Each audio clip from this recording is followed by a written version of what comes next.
12. Fine. Okay, return to game. How is that sounding? Okay, I think that should be okay too though. And we are about to go, maybe. I got my coffee, I got my pop. And we can go for a little bit, yeah? Okay, we're gonna watch our little video here in a minute. Okay, it is maybe.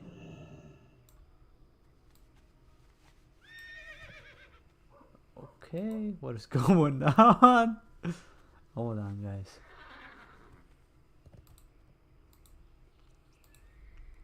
Channel, no. That's not what we want. YouTube Studios.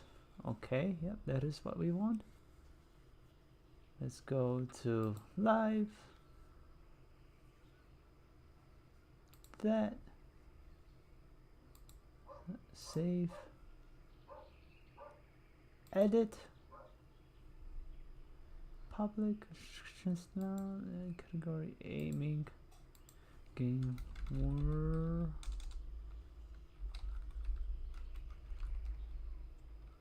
Craft. World of Warcraft Classic.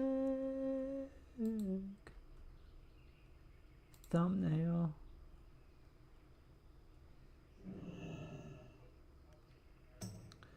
If I can find the thumbnail, guys, I'm sorry. I'm just a stream starting thing. You know, you know. If you know, you know. Okay, playlist, no. No age restriction, no paid promotion tags. World of Warcraft, wow. King. And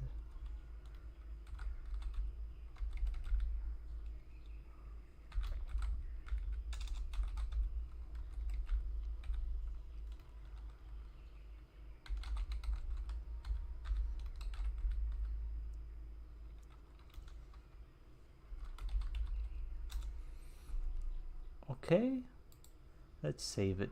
Okay, let's see if my World of Warcraft is running. Okay, so everything is running the way it should be. All right, well, let's watch Tacking. Everybody, Teching 101 here, and welcome back to Bondcast, the greatest Bleach-themed podcast of ever there was one.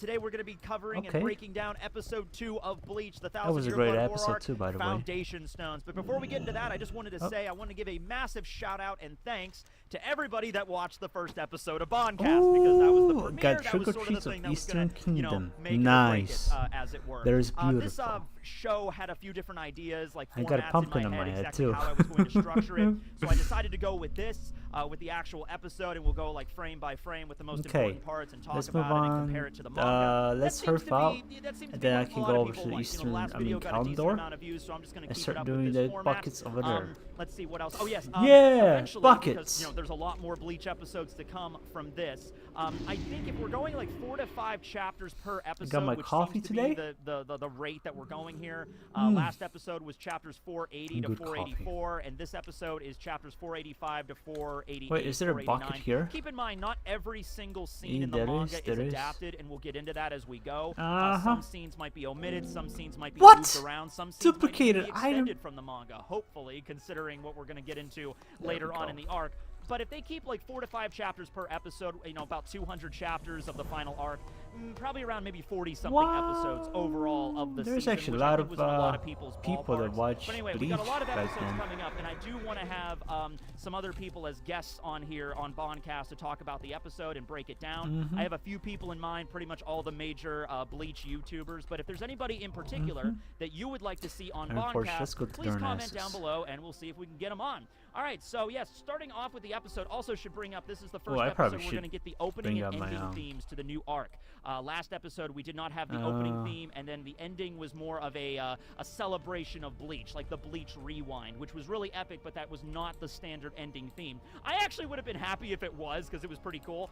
However, I will say, the ending theme now, Saihate by Senna Rin. Darnassus. I'll just say, based on my first viewing of this episode, I like the ending more than the opening. I've listened to both of them a few times now, and the opening is beginning to grow on me. The opening is Star by Tatsuya Kitane, and it's pretty good for a Bleach opening, but I really like the ending theme. I think it really just fits the vibe of this last season. And speaking of vibe, let's just start off, because this sexy Quincy King right here, this is Yuha Bach.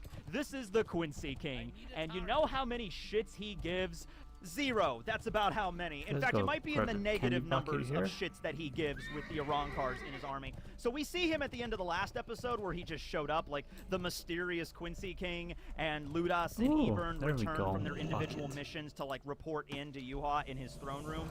And, Ludas was, it wasn't even a fight, really. It was just, mild passive aggressiveness. Ludas was being, slightly sarcastic to Ebern, and that was it. And for that alone, Yuha just, severs Ludas's right arm, blows it right out of its socket, and he's on the ground bleeding out. And Yuha's just there I do not like conflict. So, if you haven't read the manga of the final arc, you're gonna get introduced to Yuha's character pretty damn quickly here, and just the kind of person he is, the kind of villain, and how few shits he gives about anything, okay? So, very, very different from Aizen. There are similarities, because Yuha and Aizen both sort of have that very stoic, calm, I'm just better than you kind of attitude for all of their underlings. But Yuha really just, I guess, he just has, no patience, essentially. He's just nope, you're fighting, or it's whatever he wants. He'll just, sever an arm, decapitate somebody, blow up someone's head. He just does this casually because he's the Quincy god, and he freaking knows it, okay? And by the way, I want to talk about just the first shot of this episode. Wait. It's so good. Where you have Yuha here just staring like that's the way it's going to go. And then the camera pans. That's what and it's this awesome twist effect where it's actually the reflection of Yuha in Ludas's blood. The poor dude's on the ground. He just got his arm and the entire right side of his torso just blown off. And he's now just laying in a pool of his own blood, but he that was a has crazy to video give his too. report. I mean, just that was his crime for being mildly sarcastic to Ebern, and it's just nope, we're not playing around here. So yeah, this is Yuha. This is the Quincy King. Get used to this. Don't fuck with that one. So Yuha, you get the impression also he loves toying with his underlings, especially the Arankar, who, by the way, he doesn't even really view as his underlings, right? The Quincy's do not view Hallows very highly. We'll get more into that as we go throughout the season. But Yuha literally just because they literally, they quite literally not even really as people, I would imagine. He literally annihilate their existence out of the existence. The lowest ranked piece. If there was a piece on the chessboard that was lower ranked than a pawn, that is what Ludas and Ebern would be in Yuha's eyes. And he will just, toy with them, destroy them. It doesn't matter. He just simply does not care. So here he's I'll permit you to lie down. You seem like you're a little bit in pain there. And then Ludas is I would never disrespect you. And because Yuha is also oh, by the way, if you are gonna lie down, I might as well blow off your legs too, because you're not gonna need those if you're gonna lie down. And so Ludas is no, it's cool. It's cool. I got this. I got it. Okay, the massive blood loss is fine. Ebert is still back there shaking in his boots. He's oh God. It's imagine you get called into the principal's office and the principal was in the middle of yelling at another student. So you walk in and you're yeah, you go sit down on the chair. I'm finishing up with this person that threw a cherry bomb in the toilet at lunchtime or whatever. And just yelling at him and screaming, and you're just sitting in the chair am I next? Oh my God, what's gonna happen to me?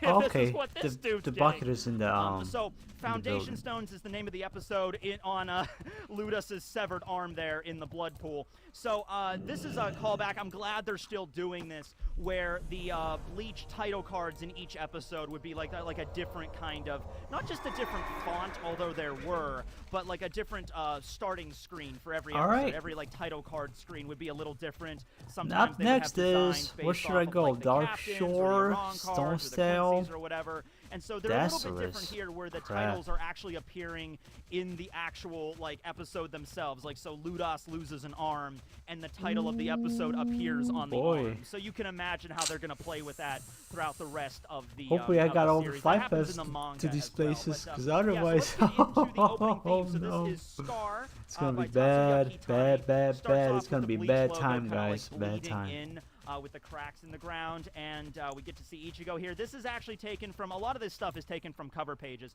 but this is taken from actually one of the last cover spreads of the Bleach manga. This is from like chapter 684, 685. I think it's 685. I think it was the second to last chapter. This particular scene is taken from. Everything is backlit pink, which I wasn't sure of at first, but they're really playing around with colors in this, you know. So the Quincy's are all colored blue. Ichigo's Getsuga is now yellow, and then we're going to see later in the episode with like the Garganta and everything. So the color effects are really good in this one, and the opening just happens to be pink.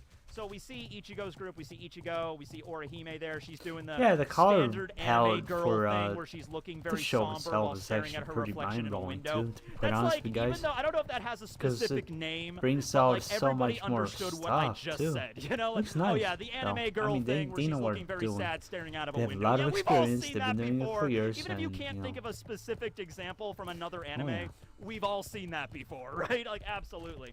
There's Orihime. There's Chad running around town doing his morning jog. We also see that later in the episode, him doing his morning jog. I think that's the anime trying their best to sort of set up that, like, yeah, Chad's going to be a boxer by the end of this. So, yeah, we got to show him working out in the morning a little bit there. That's what Chad does. All right.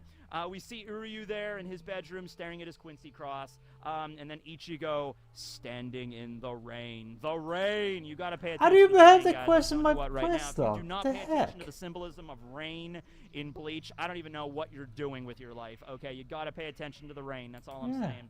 So, this is a really cool shot, and by the way, I missed this the first time I watched this. I didn't pick this up until like the third time through. But then we got a shot of all the different captains and vice captains of the Gotei 13. So here we have Yamamoto and Chojiro Sasakibe, who died in the last chapter, the last episode, we go right? through the portal, and then we will decide where to fly. I think I skipped Soy Phone with the actually the Q point.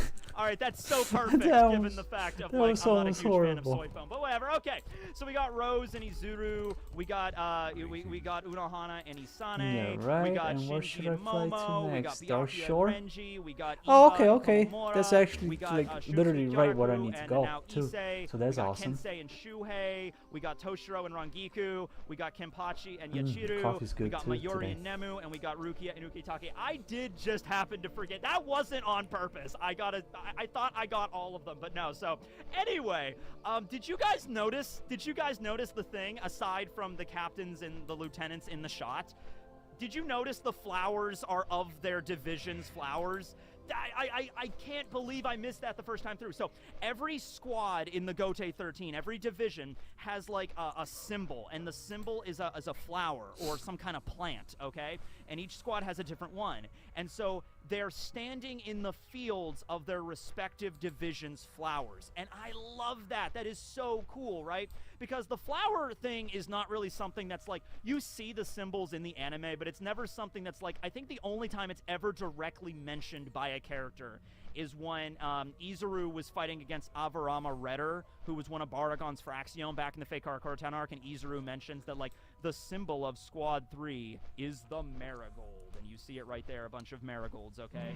And so, yeah, that's, like, the only time it's ever brought up, but each of the Gotei have an individual flower. So the chrysanthemum is Squad 1. The candy bucket is in that building. Nice, beautiful. Should be able to turn it in fast, nice, easy, painlessly. And, Squad 2 was the tulip, but we don't have Squad 2. We're skipping right along here. So Squad 3, we have Izuru, and we have Rose, Rojiro Otorobashi in a field of marigolds. Then we have Squad 4, which is I have it queued up next to me because I don't remember all of them. Full of candy. Squad 4 is down the and Bellflower with Unohana and Isane. Squad 5 is the Lily candy, of the Valley. Squad and then 6 on to the is next Camellias, one. so we see Byakuya there staring at some Camellias. The Iris is Squad 7. Bird of Paradise is Squad 8. We see that in the foreground. They even play Okay, with I it. need It's a not ride. all of like they could have easily done like all of the squads just Felwood. standing in Do I a need field of their Felwood? respective No. flowers, but they play with it a little Do I bit need there with like Moonglade? the Bird of Paradise flower being in a No. plant that's in the Winter foreground, like a Spring. potted plant, and Yes. then in the background you see Shunsui and Winter Manao, Spring so that's I a really need. cool way to do it. Then we have Squad 9, which is the White Poppy. Squad 10 is the Daffodil. Squad 11 is the Yarrow. Squad 12 is the Thistle. And then finally we have Squad 13, which is the Snowdrop, or the Winter Snowdrop. And we see Uketake and Rukia standing amidst a field of the Snowdrops. And so I missed that the first time through, but it is such a cool little focus they did there. We also have this shot right here of Ichigo in his inner world with the hollow version of himself. So yeah, there is like a lot of spoilers, especially this shot right here of here's Zangetsu, and then we zoom into Zangetsu's sunglasses, and boom, it's Yuha.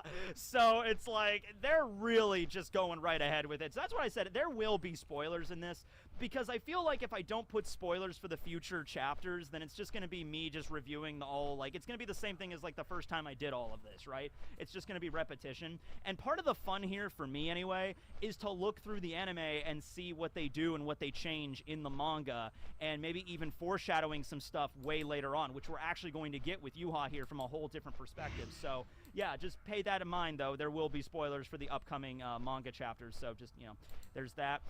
There's Uryu looking a little bit emo there. He's got his Quincy cross. He's just like, oh, I'm such a complex character. There's so many interesting things going on with me right now. Oh, this arc is going to be so interesting for my character. Then we have Yuha here standing amidst all of the Stern Ritters. So you were thinking spoilers? Wait until you get this. We have Yuha standing with every single Stern Ritter we're going to be introduced to in this entire season, okay? So we have Yuha standing with his Royal Guard around him, Stern Ritter X, C, and M. And then we have all the other Stern Ritters below him.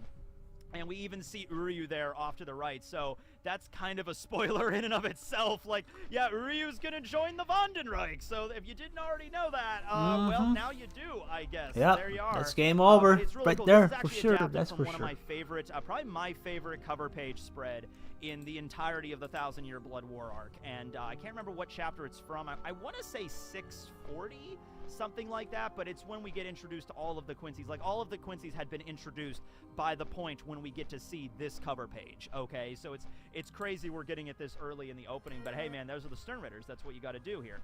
Then we have just shots of the different Shinigami fighting against the Quincy's. Here's Renji fighting against Asnote. Here's Bambi fighting against Komamura. Here's Soifone fighting against BG9. Yeah, and then we just have Yuha here lording above all of them, and just like using his Aswal and his Holy Selection. Ichigo has his Bankai. Here's the last shot with Ichigo and his new Zanpakuto, his new twin sword Zangetsu, so that's another spoiler. And then we have the title card again as it like bleeds out this time, going back to like all cracked. Hello, heroes of Overwatch. Bleach. The team has been making... Ooh, boy, it's so crazy. So, let's see here. I want to see if Okay, let's watch the Overwatch we have one. a shot I think in that'd be more Ichigo's fun room for us. where we just have I think Orihime Bleach there right now and is, Ryu and everybody, and Yuki is still there. Alright, let's watch Overwatch. Great progress on the development Yeah, of Overwatch. very 2. great progress.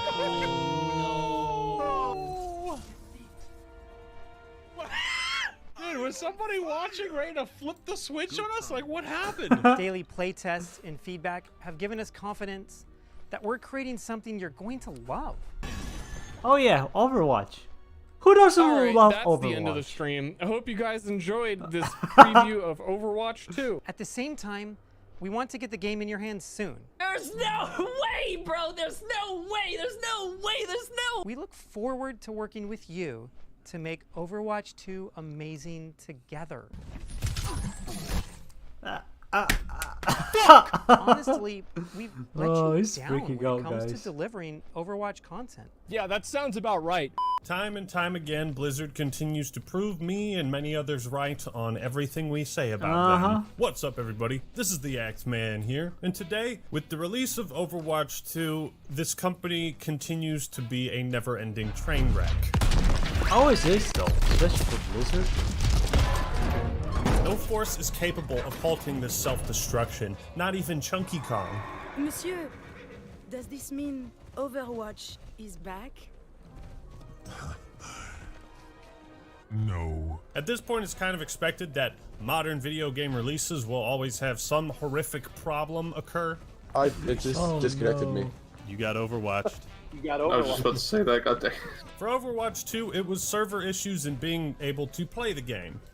At all. And here, oh, okay, wow.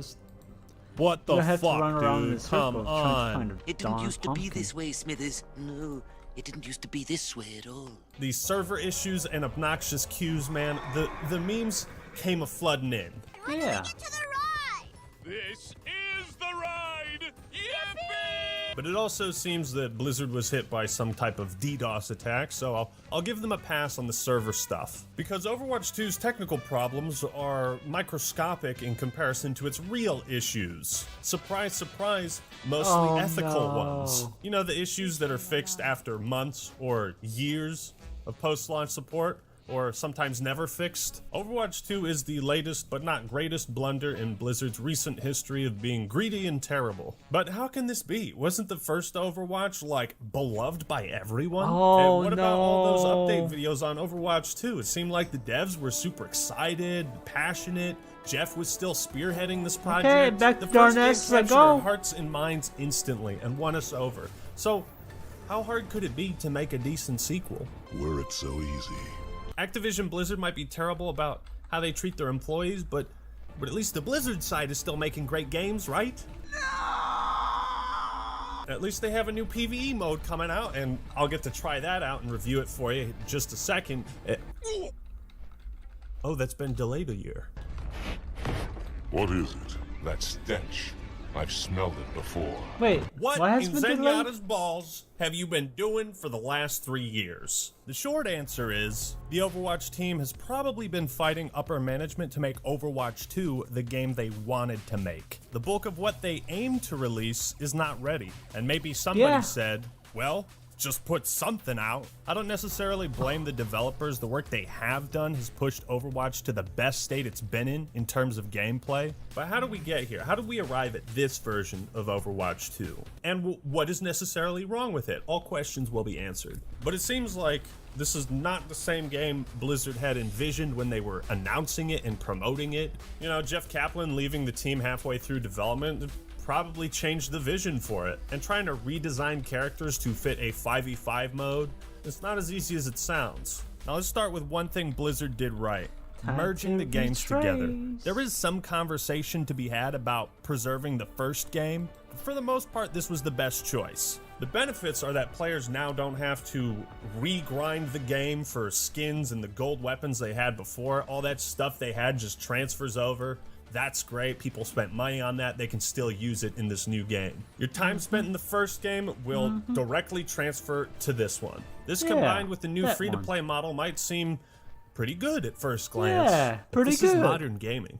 And there's always a caveat. Modern gaming. Still, not having to buy a video game is often a good thing, but merging the two games together was something Jeff Overwatch had to convince the higher-ups at Blizzard to do, instead of just like make a new sequel, sell it, and let's put a new monetization system in it. Jeff said he and the team wanted to redefine what people expected from a video game sequel. It's safe to say the team he left has succeeded in lowering our standards for a video game sequel. No Overwatch way. 2 is not really a sequel, but it is one of the laziest, shameless cash grabs I've seen from Blizzard. And you might disagree, that's fine, but at least hear me out and I'll try to put in some memes to make this video a little spicy. Generally, a sequel is supposed to expand on the ideas and concepts of its predecessor. 90% of the content in Overwatch 2 was already there. This is why it's more like Overwatch 1.1. So there's no story in this first-person shooter game that's basically been out since 2016. If you hover over the application, it still just says Overwatch, not Overwatch 2. You want another thing to show you how similar these two games are? Pause it, zoom in, and enhance. Overwatch, but with a 2 this time. This is the official Twitter account for the game. They know what this is. At best, it's a small expansion, but to treat this as a sequel is extremely disingenuous. Blizzard games have kind of turned into fronts for something else, and I see through it. I see through the mirage, that fading idea that Blizzard still has even a scrap of integrity as a company. Diablo Immortal, for example. We all knew what that was going to be. Were we surprised? No. Yeah, we didn't think it would be that bad. Like that shameless. Oh, yeah. Diablo Immortal was a front That makes for sense Blizzard now. to tap into the mobile market and basically make a game that you have to pay to play. You know, so their games are just kind of a front. Overwatch 2 is a front for a shop update. As this Reddit user states, it isn't a sequel at all. It's a fucking shop overhaul patch. The true intention behind releasing this game is to change the existing Overwatch into a free-to-play business model. Take out the loot boxes. They're just adjusting how they make money from it. So fuck it. Let's charge people $20 for skins that were only $10 in the first game. That's a good idea. What, you want to wear brown as Junker Queen? $20, please. Give me that crisp Andrew Jackson. What's that? You want to buy a legendary skin? Then hand it over. Your $20 bill. Legendary skins have high expectations. You know, if you drop $20 on a skin in League of Legends, you're getting something special, something that looks really cool and looks completely different than the base skin. Yeah. This does not. The skins and stuff they have for the 3 new heroes are lazy at best. But can't you just unlock skins like the old-fashioned way by grinding out currency? Oh, would you look at that? A challenge-based progression system. That stench. I've smelled it before. Oh yeah, sure, you can unlock gear and stuff if you don't mind, you know, grinding, completing 11 weekly challenges for 32 consecutive weeks. Then you can buy that legendary skin. Blizzard has reached a new level of stingy. Get this, you are allowed to earn 60 credits per week. That is if you complete all 11 weekly challenges. You get 60 credits. Wow. And if you pull out your handy-dandy calculator, we can see that to unlock the new hero Kiriko's non-seasonal cosmetics, it would take you 5 years. No, I did fuck that up, means you would have to complete Fuck! all 11 weekly challenges for 260 weeks in a row without missing one. This is the state of free-to-play live service games. Okay, gotcha, I want out. You think grinding 60 hours for Darth Vader was extreme? No, this is 100% intentional. Blizzard knows what they're doing. It's designed to be as tedious as possible. 12 grand is the total cost for a new player to unlock everything in the game. Oh, what the fuck ever? You could potentially spend 12 grand on Overwatch 2. I never imagined that Blizzard removing loot boxes would actually put a worse system in place somehow. Loot boxes fucking suck, but you know, in Overwatch, they weren't the worst. As if the grind isn't shitty enough, Blizzard also made sure to include this new progression system that's brand new, revolutionized. You've never seen it before, it's a battle pass again. Naturally, the free pass is filled with hot garbage, so you'll want to play for the exclusive one, of course. What's worse is that Blizzard plans on doing something very controversial, putting heroes in these battle passes so you don't have them when they come out.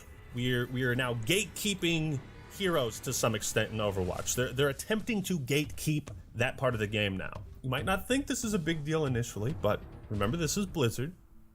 This is Activision Blizzard.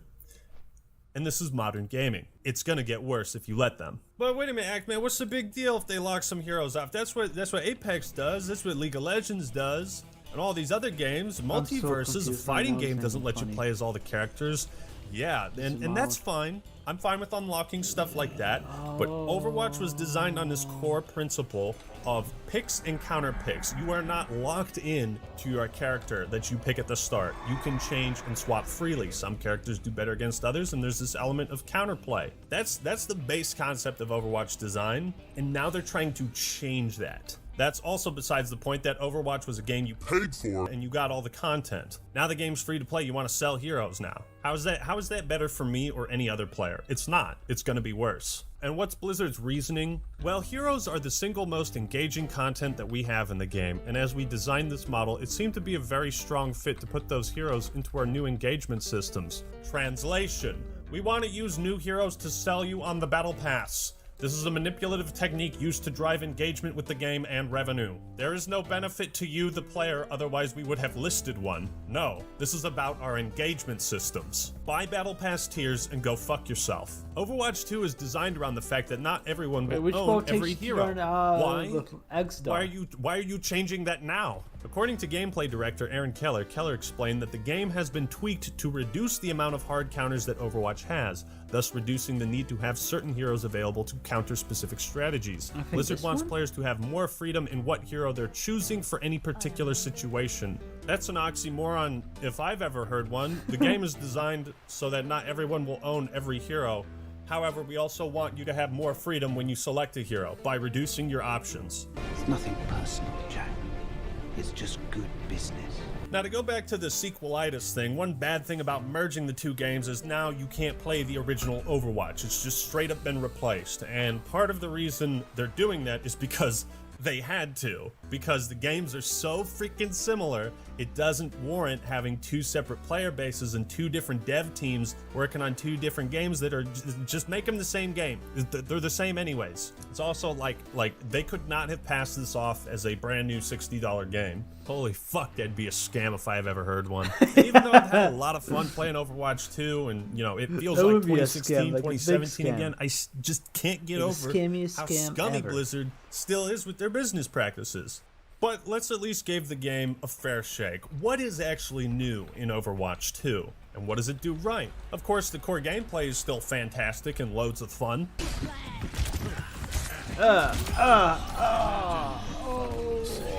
It's a great game to play with the boys, but I'm not sure if competitive is going to be worth your mental health. So the last time I was really into Overwatch was around 2018. Depending on the last time you played, the amount of changes could be massive or like that much. For me, it was substantial, but these are the big changes. Now let's break this list down.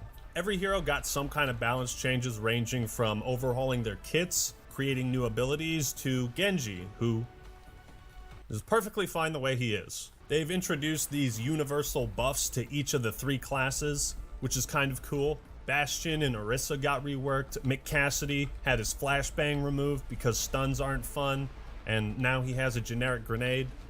Bastion's self-heal was removed, and now he's got a generic grenade. 3 new heroes have been added, including another Australian, which is nice. What does she say? Like, pick up the pace, you drumbo? Is that a word? Drumbo? Junker Queen's great. I love her toolkit emphasizing damage over time and self-healing over time. She's rewarded for being aggressive. I think it's a neat play style. And it's pretty fun throwing that knife around. Her ult's great. They've got some interesting gimmicks, like Kiriko can make allies invincible for like a second. A lot of clutch plays you can make with that. They all fit in nicely amongst the existing cast, and I don't know if there's any major like balancing problems, like maybe Orisa is a bit too good. But besides that, the game feels pretty balanced. Scratch that Bastion's actually terrible. Here's the problem. The first game launched with 21 heroes and added 11 over 4 years of updates. This is a game that was allegedly in development for 3 years, and it's being labeled as a fucking sequel. 3 new heroes. The big question I had going into this game, would they finally buff Soldier 76's ass? I mean, would the 5v5 mode play better than 6v6? Was that transition gonna be easy or rocky? The truth is, it could not have been a better change. Games feel tighter and faster with 2 less players, with a focus on each team having 1 tank, and it really breaks down the 2 tank, 2 healer, 2 DPS meta, which had gotten a bit stale. In 5v5, you feel like your picks matter a lot more, and dying matters a lot more. So, a really good change overall. It certainly wasn't a good impression when my first 10 matches of this game were all played on maps I had seen before. Maps that contained no gameplay differences from before. None whatsoever. The exact same map, different visuals, different time of day. If you can manage to find them, there are 6 new maps and they're all a lot of fun. On par with all the others, Overwatch has never really had bad maps, I'd say, just maybe bad modes. Alright, so there's 1 new mode. So to count out the big meaty chunks, 3 new heroes, 6 new maps, 1 new mode. That's what's new in Overwatch 2. We got cold push, in here today, where guys. 1 robot tries to push the payload towards the other team. While it's a fun little twist, I was kind of expecting more, considering the other big major mode has been delayed a year. PvE. There will be a big-ass PvE mode released in 2023. That apparently was the major focus of this game, but they've had to delay it. That's where my main issues lie. If you had that, I'd probably be singing a different tune about Overwatch 2 not being a sequel. They launched this early for some reason. A couple underrated additions Blizzard has made is updating the music and voices. Apparently they added like 44,000 voice lines to the game. And to see all these cool characters having fun conversations again, it brings me back to 2016 when the game first came out. I see you glancing at me. You wish to ride me into battle? What a preposterous thought. Do not lie, Archer. It is beneath you. Both brothers on the same team? Better make up before I smashed your heads together. The new sound design is refreshing. Overwatch 2 is still the same accessible yet with a high skill ceiling team FPS game that I love. It's fun trying to get good as Hanzo, something I've always dreamed of accomplishing. Oh wow, oh my god. Are you like a goated Hanzo? What's going on here? But you know, it is fun and satisfying to work with your friends and get better using these characters, understanding matchups, everything. So while there have been some welcome new additions to this game, on the flip side, what Blizzard has decided to cut is really bizarre. Yes, we got 6 new maps and a new mode, but we also lost 5 maps and a mode. Assault has been completely removed and all the maps with it as well. You remember it was that one where attacking teams would take the first point in 1 minute and then just get brick walled on the second point for the next 7 minutes. Still, it seems like a wasted opportunity to not at least rework these maps to fit other modes. Again, it just feels lazy, like, well, we can't make the slightest changes to the pre-existing content, so let's just scrap it instead. If this is a replacement for the old game, why are you cutting? Why are you snipping? Meanwhile, I've never heard of a video game that needed my phone number, my mother's maiden name, and a copy of my 3rd grade report card just to be able to play it. What the fuck? What the fuck is that? Okay, this is part of that fight against toxicity initiative that Blizzard and so many other companies are doing. Now, when I hear a company say they're gonna take steps to combat toxicity, it usually means making the game worse for everyone who's not an asshole, i.e. me. No more being on fire, no more endorsing the other team. You know, we're stripping down interactions. We're gonna be recording your voice chat and using text-to-speech to transcribe it. So if you say the word bigger, start heading for the hills. Yes, I understand Overwatch MOBAs, and to be honest, all competitive games can have toxic butthole players, but why you gotta punish the rest of us? A good example is having to play 50 or so regular matches before you can hop into competitive. That kind of weeds out the chaff, you know what I mean? And it discourages smurfing, it discourages hackers and trolls from just making a new account, hopping back in, and ruining 9 other people's time. It also ensures that brand new players won't just hop straight into that. This is good. What's not good is recording the in-game voice chat of players if they get reported. It's like Blizzard might have good intentions, but their lack of foresight creates moments like this. If you have a prepaid phone plan, you just can't play. Fuck you, you're poor. It's like, Blizzard, do you remember the fiasco of Real ID? At least you're not publishing our information, but if you're susceptible to a DDoS attack and you're getting all this shit from me, then I have to wonder how safe is my information with you. Yeah, not Aside safe from that, at there's all, plenty guys. of fun Not things safe Blizzard at all. scrapped, like the progression system. It's amazing how Halo Infinite got absolutely blasted for its challenge-based progression system, and now Overwatch has done the exact same. Ah, fuck it, just add a battle pass. That's all the kids care about anymore. No more ranks, no more leveling up, no more cool borders and portraits. Nah. Apparently, being a high-level player meant others were more toxic against you for some reason. Nobody's feelings can get hurt. Don't interact with people. Don't endorse your opponents for good sportsmanship. It's just Please stay. Go Please stay. Please to stay. the battle pass. There's no medals or really a post-game summary I'm on the anymore. boat. No cards highlighting what certain players did during the match. Can't have anyone feeling bad if they don't got gold damage. No more reputation above your name. That was toxic. Remember how you could get daily loot boxes by playing different modes in the arcade? That's gone.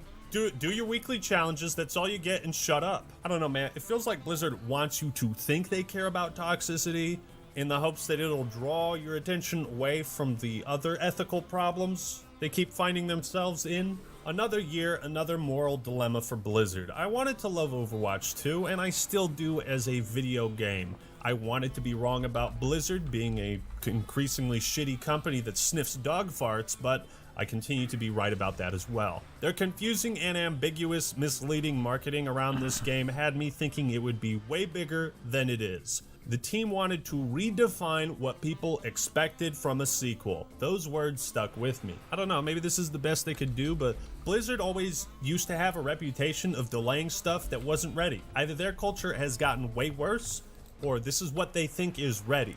And some of the developers' comments further illustrate this game as being a lazy cash grab they hope to fix and add content to at some undetermined point in the future.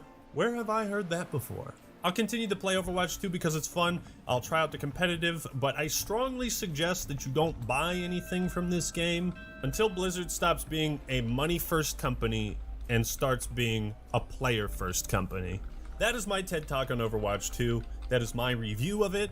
Hope you enjoyed the video. Leave a like if you did, and subscribe to the Act Man for more awesome content. What are your thoughts on Overwatch 2? Leave them down in the comments below. Alright everyone, that's all I got for today. This is the Act Man signing out. Peace.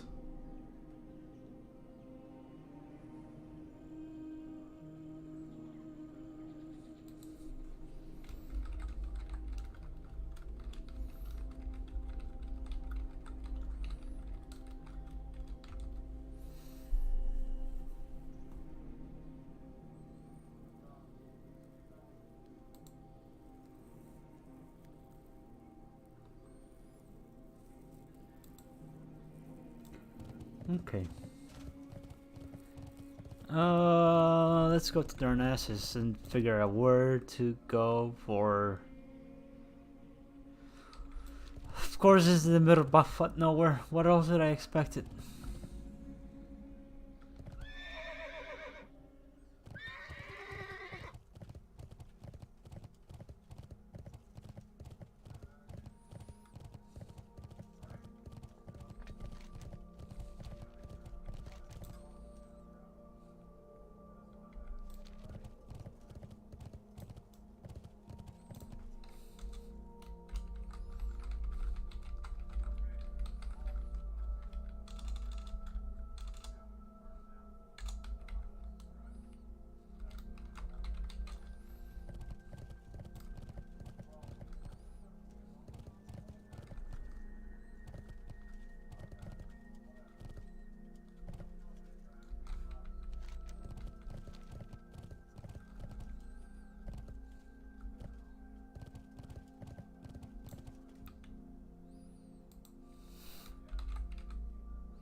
This is for real? Like weird.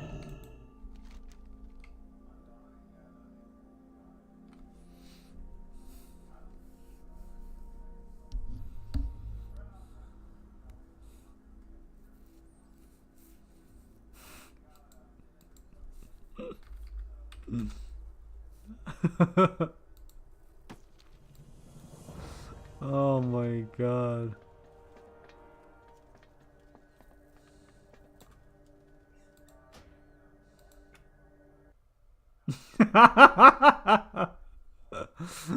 Oh, just kidding.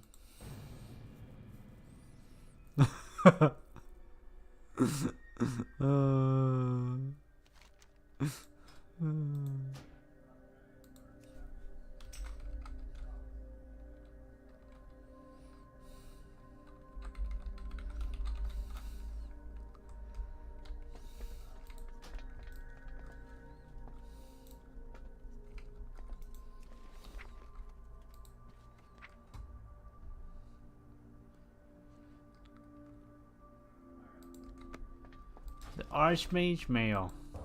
Mail. Okay.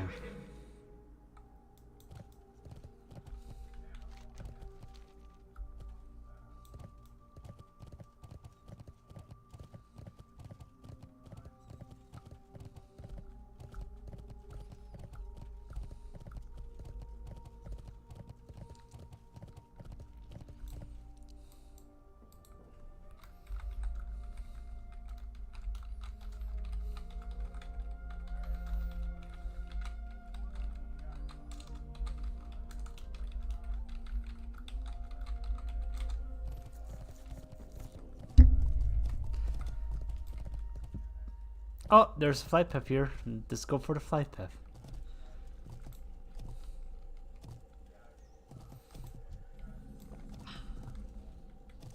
Flight path acquired.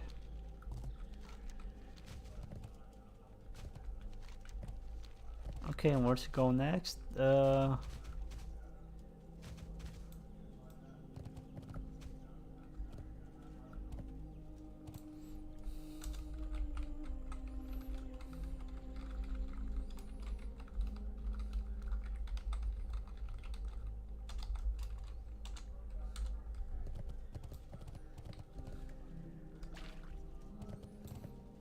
Why is there...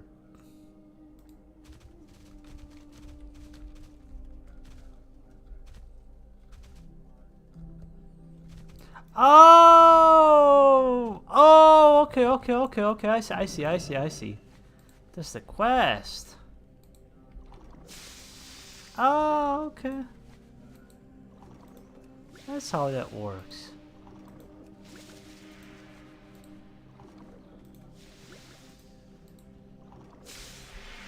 Five fires put up, guys. Just like that.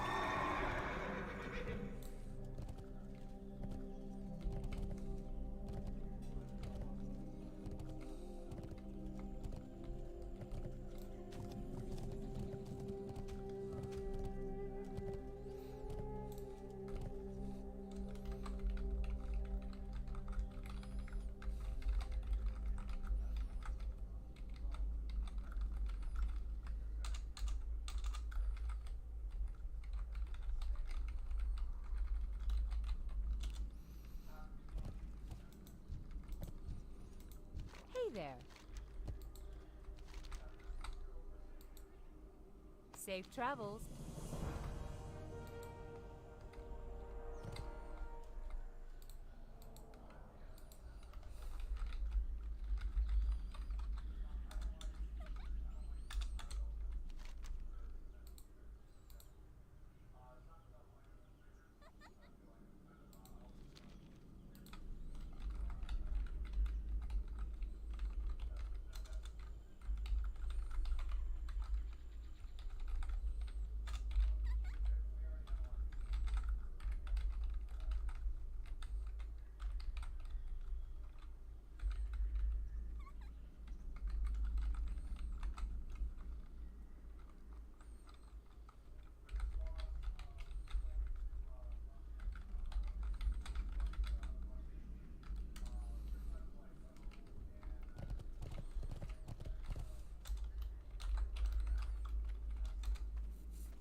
Okay, so I got it. Wow. At least there's a flight path over there, so that's good.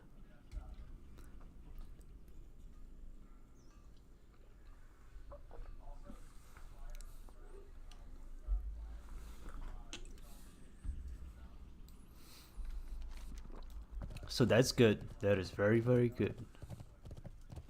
Okay, on to the next one.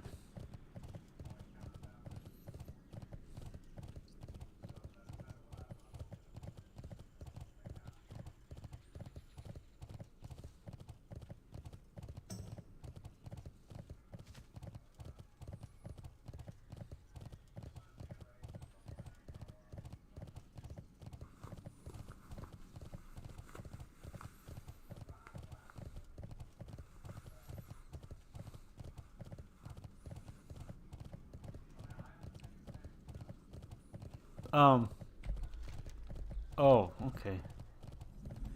Well, shit.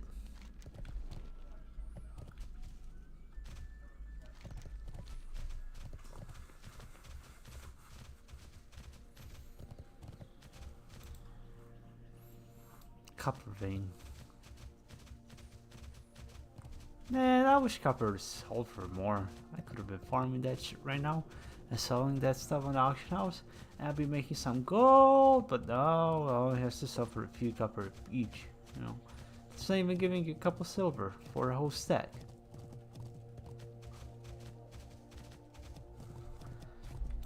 That ain't no bueno. No bueno.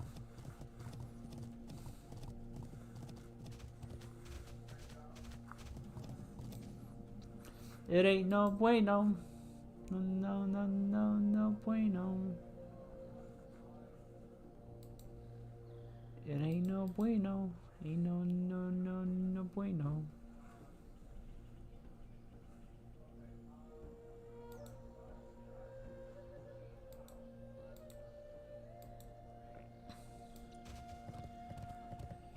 Okay. On to the next one.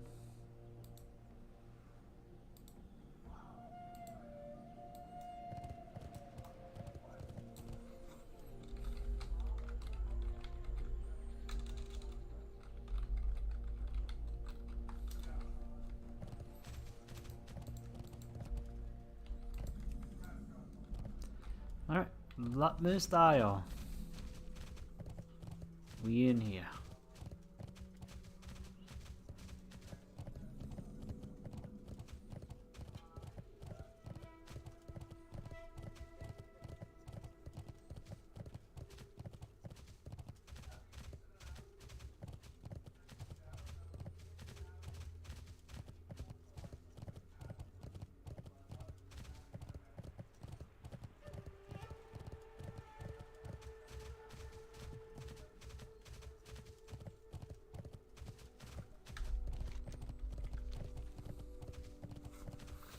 Okay, that was pretty easy to find it. Not like I was expecting any problems finding it, but it was pretty easy.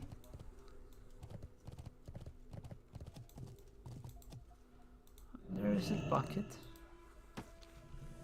Very nice.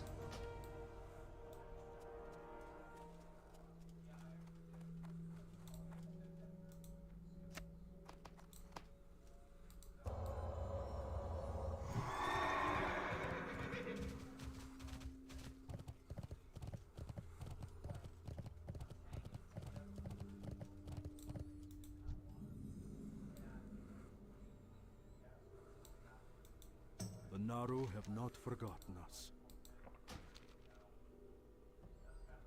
Oh my god.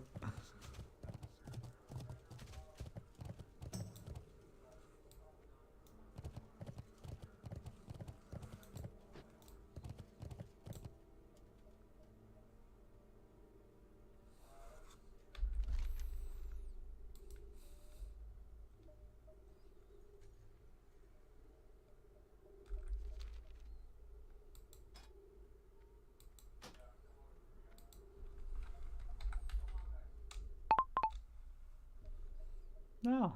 What? What?